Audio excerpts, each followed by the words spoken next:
No viral, no justice. Saat ini sosial media udah dipenuhi hal-hal seperti itu. Mencari keadilan dengan cara memviralkan berita. Terlihat efektif, tapi tahukah kamu bahwa semakin kesini sebenarnya udah semakin gak mempan loh.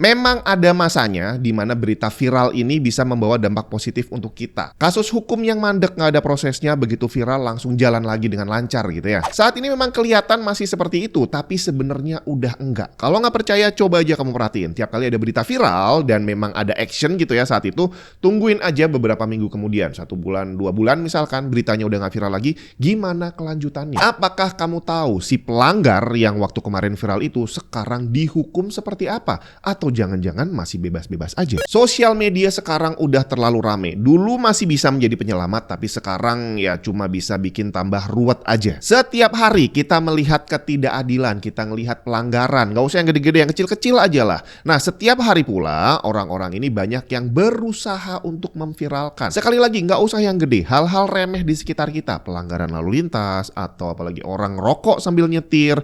Berapa banyak orang yang melakukan itu? Gak terhitung bre. Berapa banyak orang jadi korban, abu rokoknya masuk ke mata, akhirnya harus operasi, rokoknya hilang entah kemana. Banyak coy. Berapa banyak yang berusaha ngingetin, malah berujung ribut di jalan. Berusaha ngerekam, di-upload, iya jadi rame, tapi apa dampaknya? Apakah si perokok-perokok ini tadi dihukum sebagaimana mestinya?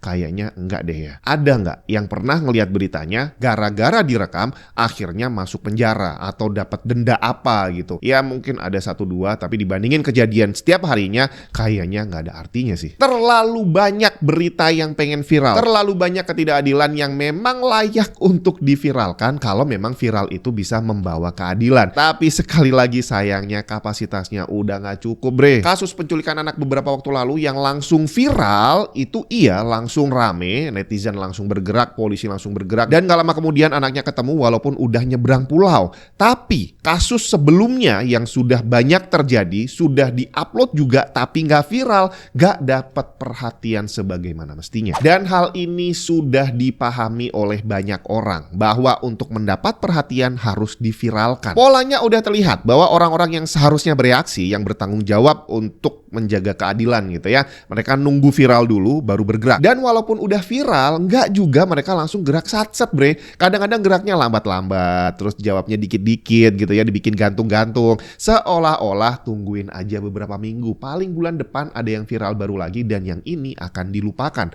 Dan ternyata memang itu yang terjadi. Ambil contoh kasus seorang aparat yang nembak anak SMK di Semarang. Gimana sekarang kabarnya? Kena sanksi apa dia? Atau kasus driver ojol yang ketabrak mobil taktis saat demo Agustus tahun lalu. Gimana kabar orang-orang yang ada di dalam mobil? Apakah udah kena sanksi? Kalau iya, apa sanksinya? Karena berita yang muncul terakhir malah justru ada seorang perempuan yang posting di sosmed soal hal itu dan malah divonis 1 tahun penjara. Ya, berita yang muncul bukan tentang pelakunya kena hukuman, tapi malah orang random yang ngupload sesuatu dan dihukum karena itu. Luar biasa. Tentu saja fenomena viralisasi ini sudah dipahami sama orang-orang pintar di atas sana. Jangankan mereka yang pintar, kita-kita ini aja yang bodoh, yang IQ-nya 78, udah paham tentang itu bre. Dan kita semua sepertinya juga kalau mau berpikir sebentar, kita juga sadar bahwa kita ini gampang untuk digiring.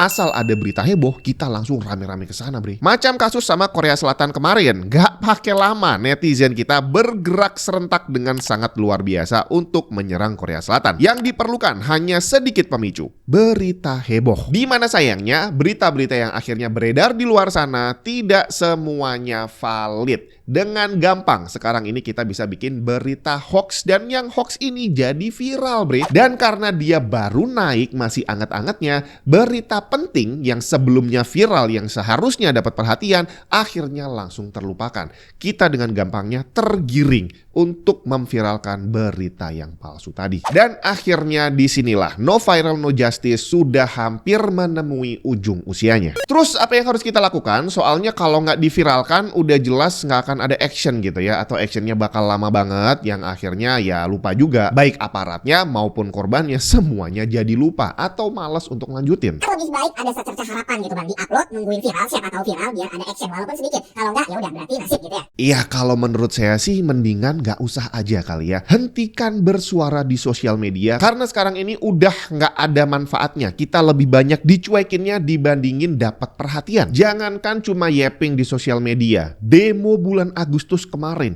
yang jelas-jelas gede banget, jelas-jelas banyak korbannya, ternyata zong bre.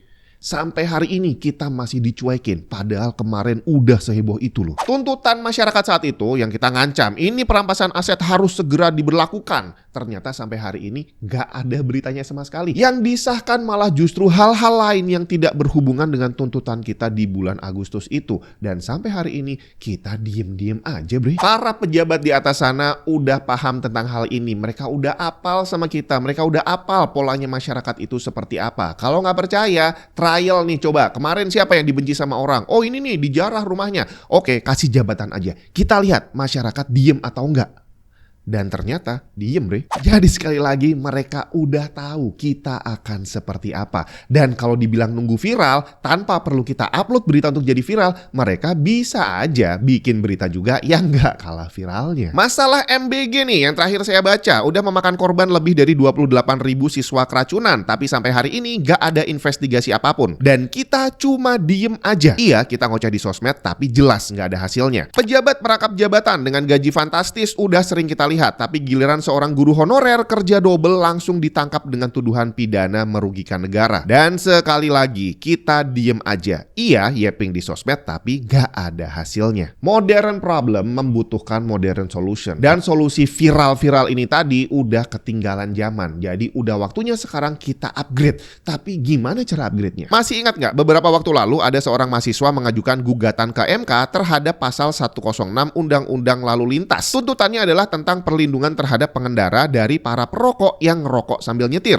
Atau sebelumnya, ada lagi seorang anak muda yang menggugat undang-undang yang melarang pernikahan beda agama yang dia anggap diskriminatif. Terlepas bener atau salah, make sense atau nggak make sense, inilah yang perlu kita ambil bre. Jangan cuma yapping, tapi langsung maju kasih sesuatu yang nyata. Nyata dalam bentuk apa? Tuntutan hukum. Jadi kalau memang kita merasa ada pelanggaran di sana, tuntut secara hukum. Tapi jangan sendirian. Karena kalau macam anak-anak ini tadi maju sendirian, ya dicuekin. Mungkin bukan dicuekin 100%, tapi ditanggapi dengan nggak terlalu serius gitu ya. Yang ujung-ujungnya udah hampir bisa dipastikan antara mereka kalah atau ya dapat sesuatu tapi nggak terlalu penting gitu ya. Berhenti bersuara di sosial media. Karena nggak ada yang denger bre. Pak Presiden nggak mungkin ngeliatin Facebook setiap hari. Bawahannya iya, tapi nggak mungkin semuanya dilaporin ke beliau gitu kan ya. Pasti disaring dulu.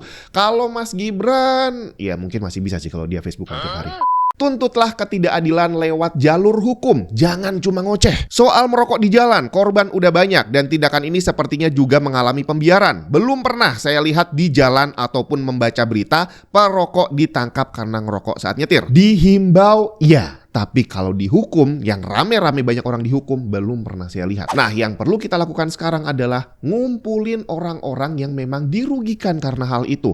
Yang jadi korban langsung, yang hampir keserempet, yang hampir nabrak dan sejenisnya. Kumpulkan suara, tuntut mereka lewat jalur hukum. Jangan sendirian, tapi rame-rame bre. Atau kemarin tuh, ada ojol bawa penumpang kena lubang di jalan, jatuh, penumpangnya ketabrak ambulans dan meninggal. Gilanya, si driver ojol yang jadi tersangka bre. Padahal jalanan berlubang adalah kelalaian pemerintah, yang kabarnya kita bisa nuntut ganti rugi ke mereka. Jadi lakukan itu. Korban jalan berlubang udah ada banyak banget. Yang sampai meninggal juga udah ada banyak banget. Kumpulin mereka, kumpulkan suaranya, tuntut lewat jalur hukum. Jangan sendiri tapi rame-rame. Istilah kerennya class action bre. Dan class action ini kalau di negara-negara maju udah sering terjadi. Dan gak sekali dua kali pihak-pihak yang dituntut class action ini kalah. Dan akhirnya mereka gak cuma harus bereaksi tapi harus ganti rugi secara finansial. Kalau mau diterusin sebenarnya masih banyak yang bisa kita lakukan dengan class action ini. Gak harus kita sebagai korban langsung tapi bisa juga kita memanfaatkan blunder yang dilakukan sama pemerintah. Misalkan tadi rangkap jabatan. Ada banyak banget di atas sana, tapi begitu orang bawah yang melakukan langsung dituntut. Ini namanya standar ganda. Bisa aja kita sebagai masyarakat menuntut itu. Kenapa kalau pejabat boleh tapi orang rendahan nggak boleh? Jadi berhenti bersuara, berhenti ngoceh di sosial media. Sekarang waktunya kita diem-diem aja, ngumpulin suara, ngumpulin tenaga untuk membalas secara elegan. Tinggal gimana cara mulainya. Kalau cuma ngomong kayak gini mah gampang, tapi gimana nih mau startnya? Siapa yang bisa mengkoordinir?